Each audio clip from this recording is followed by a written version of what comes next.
Hello friends, मैं शिवशंकर शर्मा और दीक्षा academy Mundra YouTube channel में आप सभी दोस्तों का फिर से स्वागत है।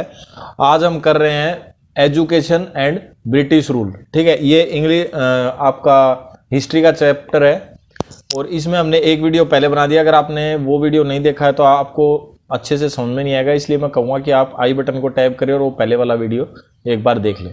तो चलिए स्टार्ट करते हैं उससे आगे का part, impact of western education. अब वेस्टर्न एजुकेशन का इम्पैक्ट क्या पड़ा।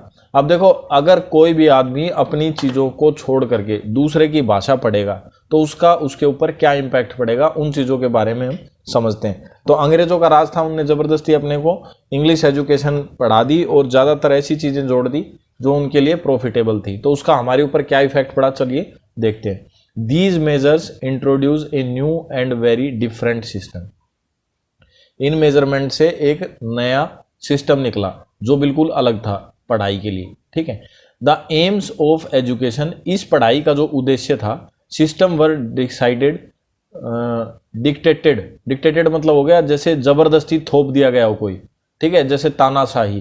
तो system were dictated by the AIIMS of colonial administration. अब जो अंग्रेजों का साम्राज्य था वो जो चाहते थे या वो जैसा करना चाहते थे वैसा उन्होंने हमारे ऊपर जबरदस्ती थोप दिया।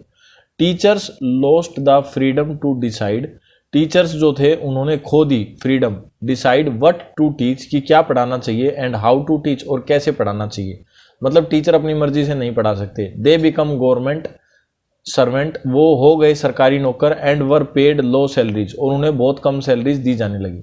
Most of prescribed text has no relation to students life, बोल रहे ज़्यादातर जो पढ़ाई थी उसका स्टूडेंट के जीवन से कोई लेना देना नहीं था। मतलब उसे इस तरह की पढ़ाई पढ़ाई जा रही थी कि उसके जीवन से उसका कोई संबंध नहीं था।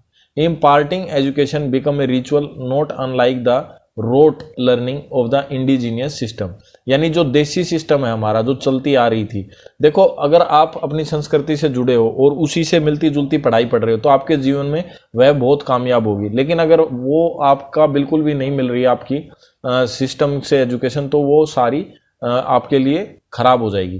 तो the colonial education system did not penetrate the grass root of society, यानी वो समाज की जड़ों के साथ नहीं जुड़ी हुई थी वो पढ़ाई।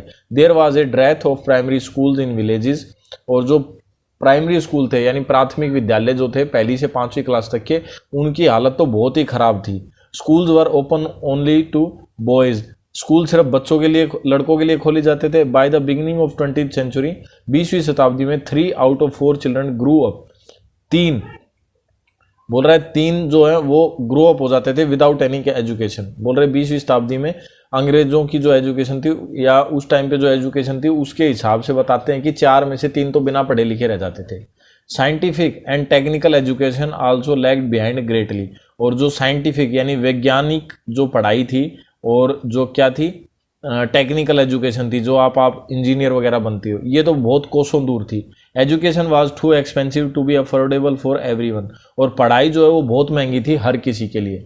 Indian students had no exposure to their own culture, और जो भारतीय बच्चे थे उनके लिए कोई भी ऐसा ऑप्शन नहीं था कि वो अपने कल्चर के साथ जुड़े रहें।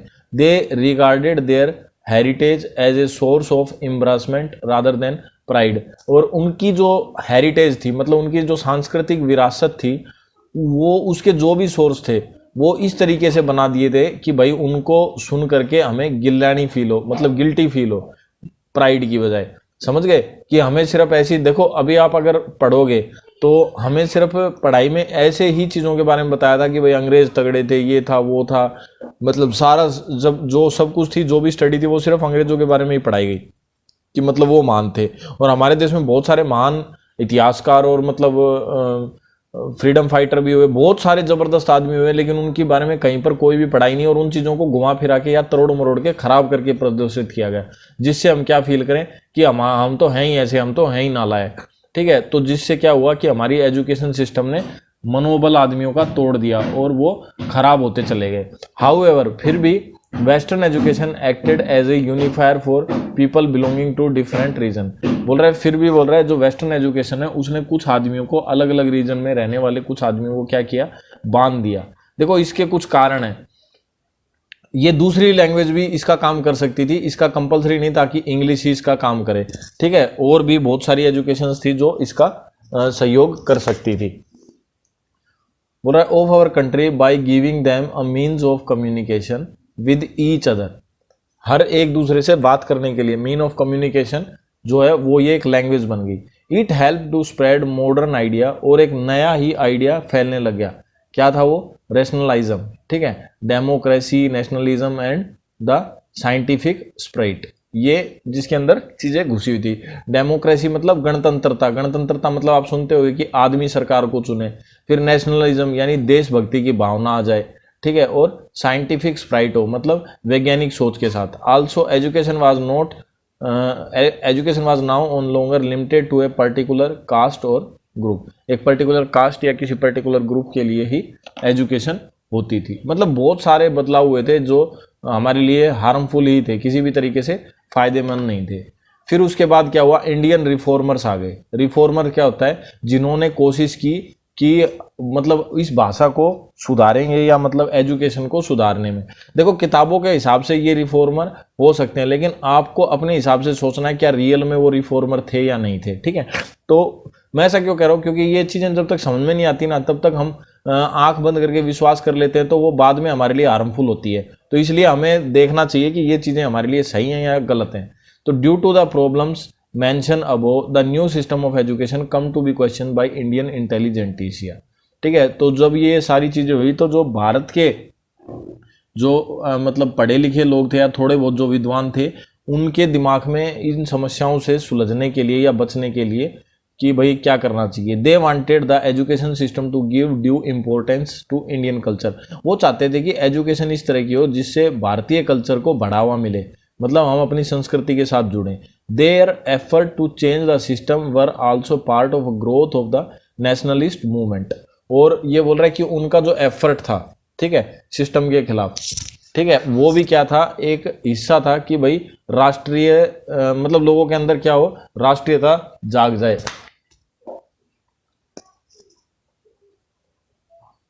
तो राजा राम मोहन राय जो कि 1772 से 1833 तक थे। तो देखो राजा राम मोहन राय के बारे में काफ़ी सारी चीज़ें बता रखी है, लेकिन अगर आप डिटेल में पढ़ोगे तो बहुत सारी चीज़ें आपको और अच्छे से समझ में आएंगी। Was an earlier supporter of western education. अब ये देखो वेस्टर्न एजुकेशन का सपोर्टर है भाई, ठीक है, was an earlier supporter of western education. ये वेस्टर्न एजुकेशन का सपोर्टर क्यों है, थोड़ी इसकी आप डिटेल से स्टडी करना तो आपको पता चल जाएगा, ठीक है।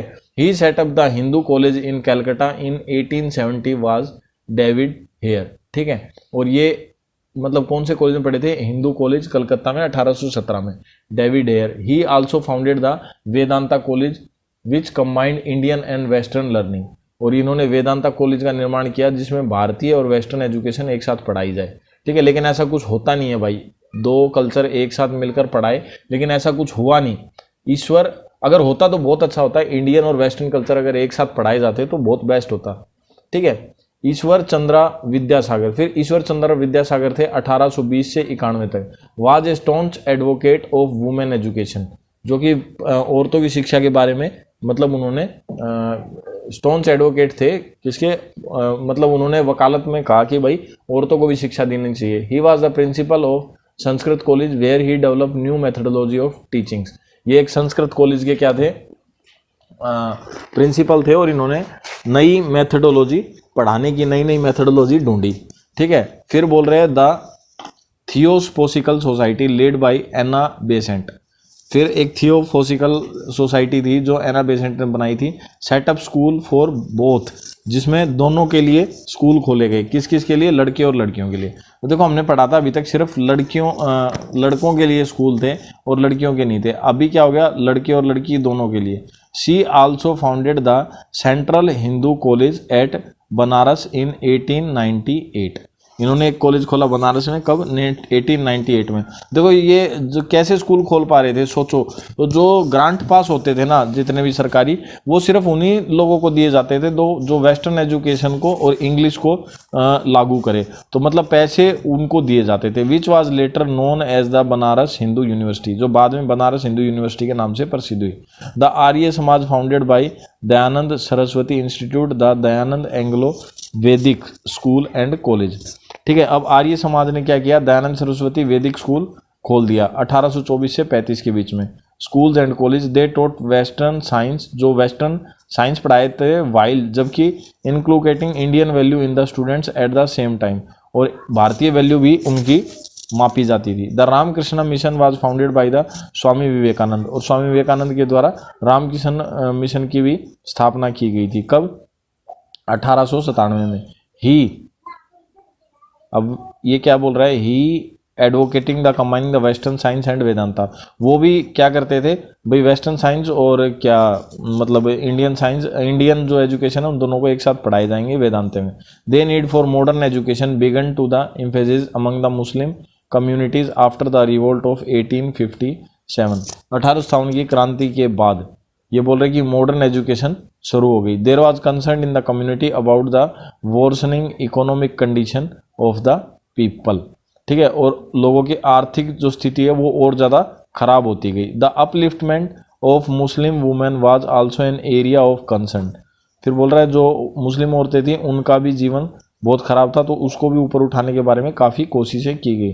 To address these issues the Mohammedan Literature Society was started in Calcutta, ठीक है, फिर मोहम्मडियन लिटरेचर सोसाइटी भी एक चालू की गई। ब्लास्ट फ्रॉम पास्ट, ये आप पढ़ सकते हैं। हेनरी डोजर्ट जो कि 17 साल के एक टीचर थे हिंदू कॉलेज में, was very popular among his students, वो अपने बच्चों के अंदर काफ़ी प्रसिद्ध हो गए थे। For his unconventional method of teaching he encourage free thinking and nationalism, he was expelled from the college due to his racial view and died at the young age of 22। अब देख लो भाई, इस तरह की घटनाएं होती थी, तो आपको क्या लगता है कि ये मतलब अपने आप मर गए होंगे? 22 साल की एज में अगर कोई आदमी मर जाता है तो आप सोच लो किस कारणों से मरा होगा। और वो इतना फ्री पढ़ाता था और इतना फ्री अगर उसकी थिंकिंग थी राष्ट्रीयता के प्रति, तो क्या क्या हुआ होगा। तो ये चीज़ें बहुत बिल्कुल डीपली सोचने की होती हैं भाई। फिर केस स्टडी एक अलीगढ़ के बारे में भी एक केस स्टडी हुई थी। The decision of the colonial government to replace Persian as the language of law courts in 1842 caused a great deal of anxiety among the Muslims. Sir Syed Ahmed Khan, a social reformist. अब Sir Syed Ahmed Khan कौन था? एक सामाजिक सुधारकर्ता। Recognise the growing need for the Muslim to develop proficiency in English and western science for the development of the community. अब ये क्या चाहता था? वैज्ञानिक, यानी वेस्टर्न साइंस और इंग्लिश में प्रोफिशिएंसी होनी चाहिए, ठीक है, तो ही लोगों को मतलब प्रायोरिटी दी जाती थी। He initially devoted himself to the religious study, इन्होंने शुरू में तो क्या की, धार्मिक पढ़ाई दी। फिर भी his supreme interest was in the uplift of his community, लेकिन फिर भी इनका क्या था, पहला मुख्य उद्देश्य क्या था कि भाई हमारी जो कम्युनिटी के लोग हैं वो थोड़े ऊपर उठें। He soon realise the western education was essential for progress of the Muslim, और उन्हें जल्दी ही एहसास हो गया कि अब अंग्रेजों का राज है और अंग्रेजी हर तरीके से सक्षम है, तो अगर हमें इस कम्युनिटी से जुड़ेंगे तभी हमारी कौम के लिए फ़ायदा होगा। तो इन्होंने क्या किया, तब इन्होंने वेस्टर्न एजुकेशन कंपलसरी कर दी और ये सीखना बहुत ज़रूरी समझने लगे। In 1864 Sir Syed setup the scientific society of Aligarh to translate western scientist work into Urdu, ठीक है, और सर सैयद ने सेटअप किए साइंटिफिक सोसाइटी अलीगढ़ में और ट्रांसलेट किए western scientist work in Urdu भाषा में। इन 1875 फिर बोल रहे 1875 में ही founded the Mohammedan Anglo Oriental College based on the model of Oxford and Cambridge University. Cambridge और ऑक्सफोर्ड यूनिवर्सिटी के आधार पर इन्होंने अपनी क्या की, मोहम्मडियन एंग्लो ओरिएंटल कॉलेज खोल दिए। This college aim to impart western education without compromising on Islamic values. इन्होंने क्या किया कि भाई हम वेस्ट की भाषा और वेस्ट की पढ़ाई भी सीखेंगे और हम अपने जो इस्लाम धर्म के जो नियम कानून है उनके साथ कोई भी क्या नहीं करेंगे, मतलब कॉम्प्रोमाइज़ नहीं करेंगे। It aim to bridge the gap between the east and the west, और इनका उद्देश्य क्या था कि भाई एक गैप बना रहेगा ईस्ट और वेस्ट के अंदर। It had both Hindu and Muslim student and teachers, और इनके पास हिंदू और मुस्लिम दोनों तरह के स्टूडेंट्स आते थे और टीचर्स भी आते थे। By 1920 this college become the Aligarh Muslim University. 1920 में क्या हो गया, अलीगढ़ मुस्लिम यूनिवर्सिटी बन गई। Many prominent scholars graduate from this university in 1886। Sir Syed started the All India Mohammedan Educational Conference. Through this his vision was to spread a network of Muslim managed educational institute across the country. और ये अपने क्या है, मतलब मोहम्मडियमों को या मुस्लिम लोगों को पढ़ाने में और अपनी कम्युनिटी को जोड़ने में लग गए। द अलीगढ़ मुस्लिम यूनिवर्सिटी इन अलीगढ़, ये अलीगढ़ मुस्लिम यूनिवर्सिटी का इमेज दिखा रखी है। एक पिलर गार्ड रखा है और इस तरह से। फिर केस स्टडी है बड़ौदा की, British education reform were not applied in the area ruled by the Indian princess. अब जहाँ पे क्या थे, इंडियन प्रिंसेस थे ना, वहाँ पे ये रूल लागू नहीं किए गए। हाउएवर फिर भी this does not imply that there were no change in the education system in these principalities. Mayo College in Ajmer and the Scindia School in Gwalior were started to educated princes. तो ये बड़ौदा की जो मतलब यूनिवर्सिटी थी उसके बारे में बता रखा है। इसमें क्या बताया था, महाराज जो सयाजी राव थे उनके, मतलब ये क्या कह रहा है कि जो देसी राजा थे ना, उनके एरिया में इन्होंने अपनी स्टडी ज़बरदस्ती नहीं थोपी। ठीक है, तो इन्होंने क्या किया फिर भाई, वहाँ पे वो अपने हिसाब से पढ़ा सकते थे। He took the step encourage women education, Sanskrit ideology studied and fine art. They patronised a number of leading thinker like B.R. Ambedkar, Shri Aurobindo and Dadabhai Naoroji. ये सारे भाई देखो, इसमें कुछ और बता रखा है। एजुकेशन में देखो हमारे को घुमा फिरा के दिखाई गई है, लेकिन मेरा मानना क्या है कि ये जितने भी थे ना, जो वेस्टर्न एजुकेशन को जो फॉलो करते थे और उसी को मानते थे, ये सारे क्या थे, अंग्रेजों के बहुत बड़े चमचे थे एक तरीके से।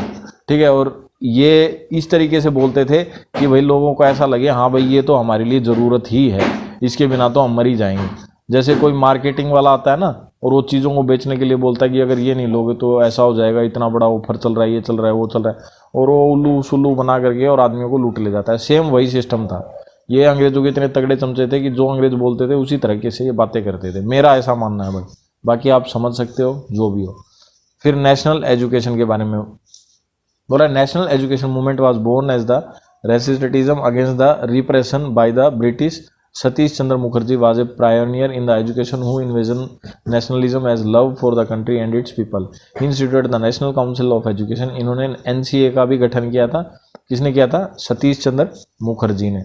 ठीक है, तो काशी विद्यापीठ, जामिया मलाया। फिर रविंद्रनाथ टैगोर के बारे में बता रखा है। फिर ये गांधी जी ने टोल्स्टॉय जो स्कूल खोला था उसके बारे में बता रखा है। गांधी जी भी भाई, मेरे को तो अंग्रेज़ों का मतलब हर चीज़ में वो अंग्रेज़ों के बारे में सही बोलते थे। जब लास्ट में अंग्रेज जाने लग गए तब उनके लिए सब कुछ उल्टा पुल्टा हो गया। हम महात्मा गांधी की पूजा क्यों करते हैं, मेरे को तो यही समझ में नहीं आता। फिर श्री अरबिंदो, अरबिंदो बस ठीक है। एजुकेशन दोस्तों ऐसी चीज़ होती है, education power and cultural identities. ये अच्छे से मेरे को कुछ अच्छा नहीं लग रहा है इस लेसन में, उल्टा पुल्टा दिया हुआ है। Education had a deep influence on the growth of nationalism. Education एक ऐसी चीज़ होती है जो अगर संस्कृति से जुड़ी हुई है, ठीक है, तो लोगों का बहुत मनोबल बढ़ता है और हम अपने आप पे राज कर सकते हैं। तो इसके क्वेश्चन आंसर्स मैं करा दूंगा अगले वीडियो में, इसको आप रीड आउट कर लो जैसा भी आपको अच्छा लग रहा है। मेरे को तो कुछ अच्छा नहीं लग रहा है इस चैप्टर में, उल्टा पुल्टा घुमा घुमा के बोल रखा है। वेस्टर्न एजुकेशन बिल्कुल गलत थी अपने लिए, आज के लिए ठीक है, लेकिन उस टाइम पे हमारे लिए बिल्कुल गलत थी। लेकिन अगर आप आज के दिन वेस्टर्न एजुकेशन नहीं पढ़ोगे तो आप पिछड़ जाओगे। तो आज के दिन आपको वेस्टर्न एजुकेशन लेना चाहिए। वेस्टर्न एजुकेशन का क्या मतलब हो गया कि वो पढ़ाई जो आपको उठाती है। तो वेस्ट में साइंस में और हर चीज़ में वो आज के दिन हमारे से बहुत ज़्यादा डेवलप में है। तो हमें क्या करना चाहिए, उनको फॉलो करना चाहिए। जब हमें ऐसा लगे कि हम उनके बराबर आ गए तो फिर हमें अपनी एजुकेशन बना देनी चाहिए। ग्लोसरी में ये सारे इंपॉर्टेंट वर्ड्स हैं, आप याद कर लीजिएगा। ठीक है, आशा करता हूँ आपको वीडियो पसंद आया होगा। मिलते हैं नेक्स्ट वीडियो में। बाय दोस्तों।